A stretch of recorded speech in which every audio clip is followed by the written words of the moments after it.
everyone. Welcome to Under the Hood, episode 5, the show where we dive into what is Orbee building and why we're building it.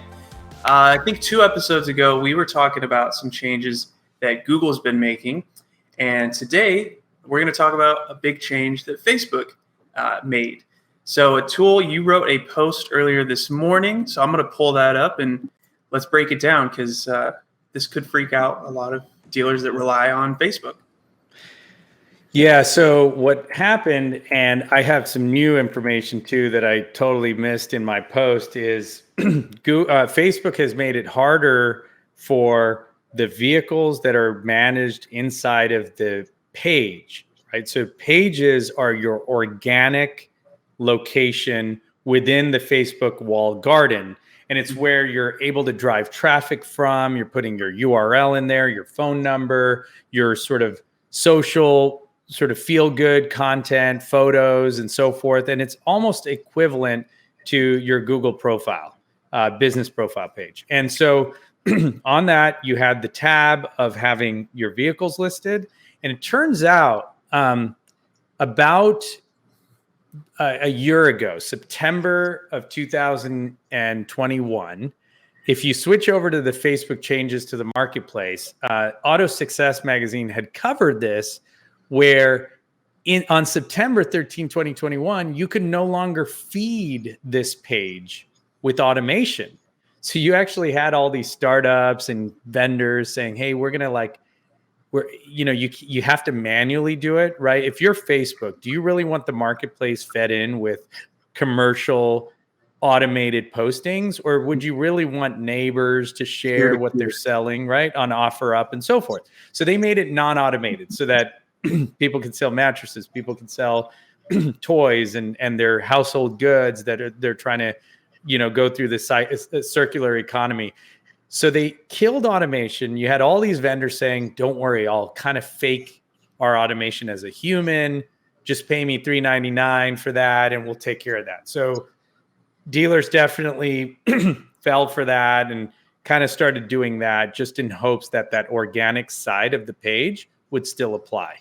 Mm-hmm. Then if you come over back to my post, what Facebook just announced is you can no longer feed into your marketplace from this listings page that now had to be manually uploaded. So this is actually sort of part 2 of the problem. Right. So 1, you couldn't use automation anymore, like take your HomeNet feed, your vAuto feed, your inventory feed, and feed it into this Facebook page. But now you can't even take what you manually are putting in there and push it to the marketplace. They just don't want the marketplace to have any commercial activity. It's now being reserved for person-to-person commerce. So if you go to my 3rd sort of tab here, this is the explanation that Facebook is giving. Creation of vehicle and home listings for Facebook business page discontinued on Facebook Marketplace. Again, if you're a real estate agent, if you're a dealership, they don't want you selling anything within there. And you can imagine that they're just going to introduce more and more monetizable, meaning for Meta, monetizable creative outlets for your vehicle. So Facebook has carousel, Google has VLAs, and those are basically one and the same. One is search driven, one is retargeting driven, but you're going to see a lot more evolution, a lot more opportunities probably to monetize this traffic. So they're discouraging organic posting, making it, unavailable starting January 30th, 2023. So now's the time to really consider okay, how am I going to change up my strategy? I've seen a lot, and maybe this is just my town, but I've seen a lot of individual salespeople, post on their personal page. But obviously, if you're a big auto group, that you can't really scale that. So are they just supposed to invest more in Facebook media, the actual media spend? Yeah.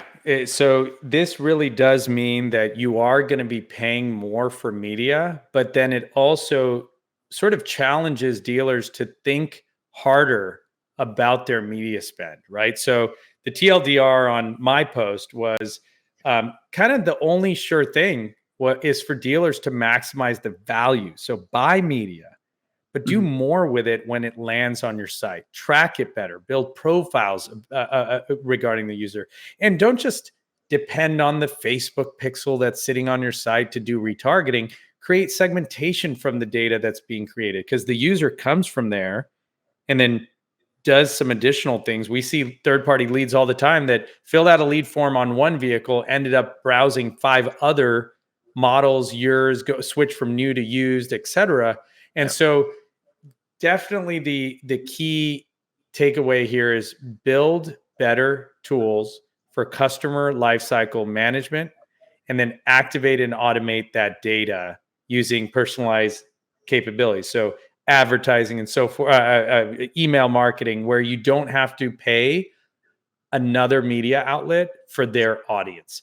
And so again, you're just not going to get audiences for free. Now, this is something that's happened, Chris, right? I told you about that. This has happened before as well. In the airline industry. So airline industry, there was a company that Google acquired called ITA Software. And I remember, if I were to just Google this here, and I Google ITA Software, kayak, Orbits, upset, I'm sure I'll find Orbits and kayak think Google is abusing its power. Okay. 2011, around, again, like a while ago, almost nearly 11 years ago, same issue. Google says, you know what? I'm going to make a flight section. This is the opposite, right? This is the opposite of the dilemma that we're facing now, where Google's not launching Google Cars. Google has traditionally bought companies and launched its own capabilities. Google Flights was one with their acquisition of ITA Software. If Google were to buy CarGurus or Cars.com or another aggregator, that would be the same move. But we know that's not as it doesn't make sense right now.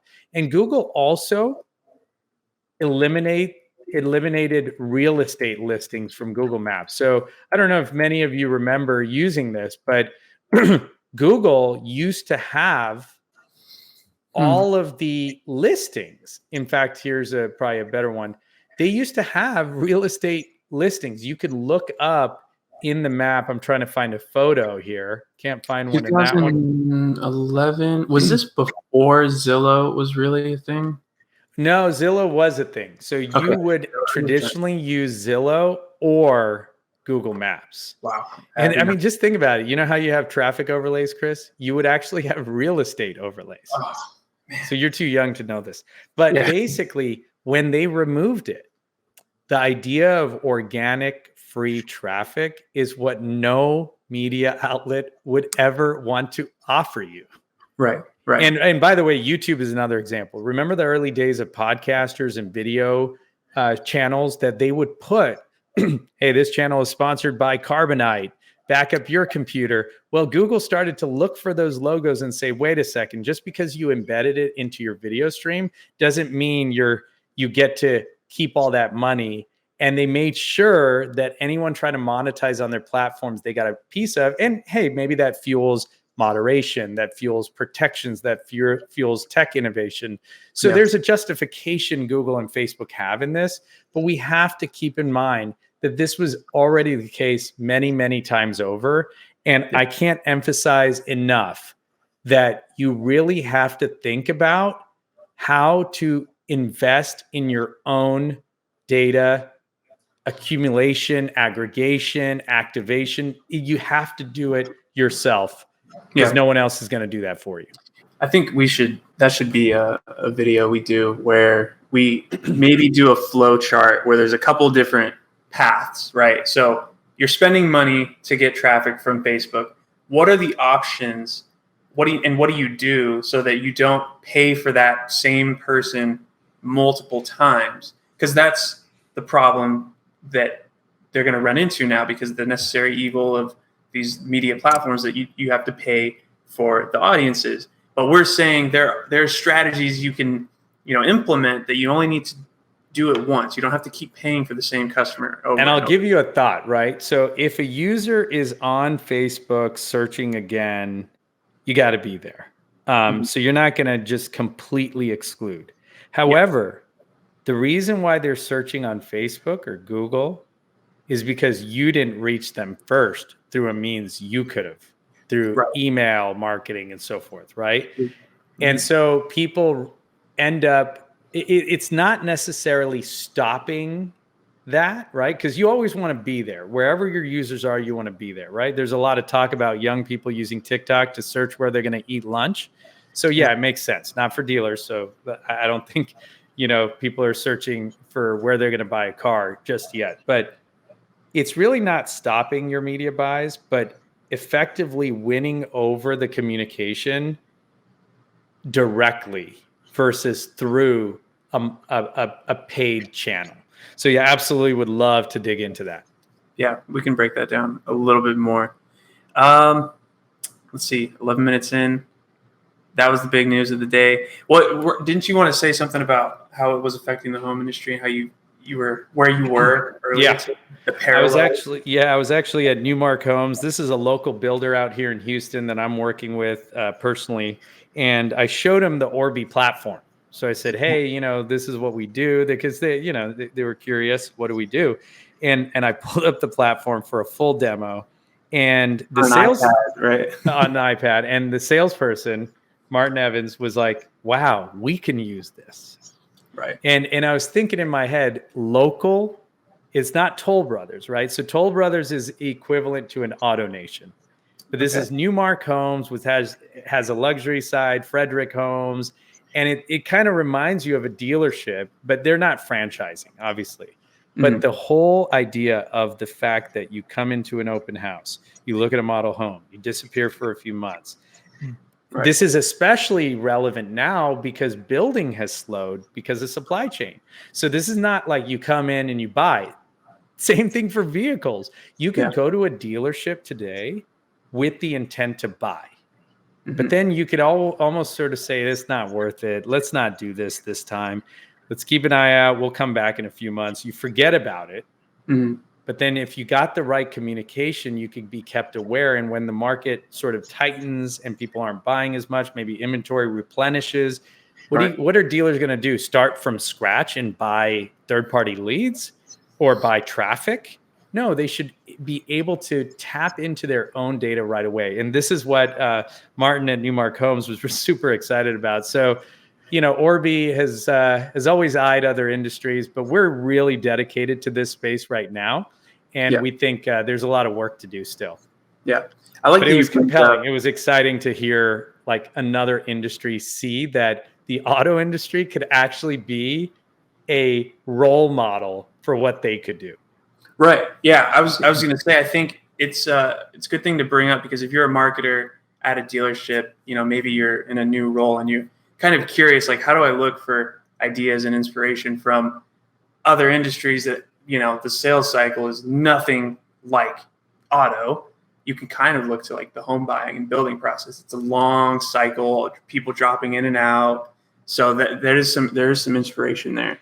And the fact that Orbee is natively from an outside mindset because of my background that plays into it. So it was cool. It was cool to know. I want automotive marketers to know we're doing some cool stuff in our industry, and that we should really push the envelope and try new things. Nice. Well, next week let's do a little almost tutorial kind of thing. Maybe break out the drawing board with your iPad and talk about some strategies. So awesome, Chris. Thanks for tuning in, everybody.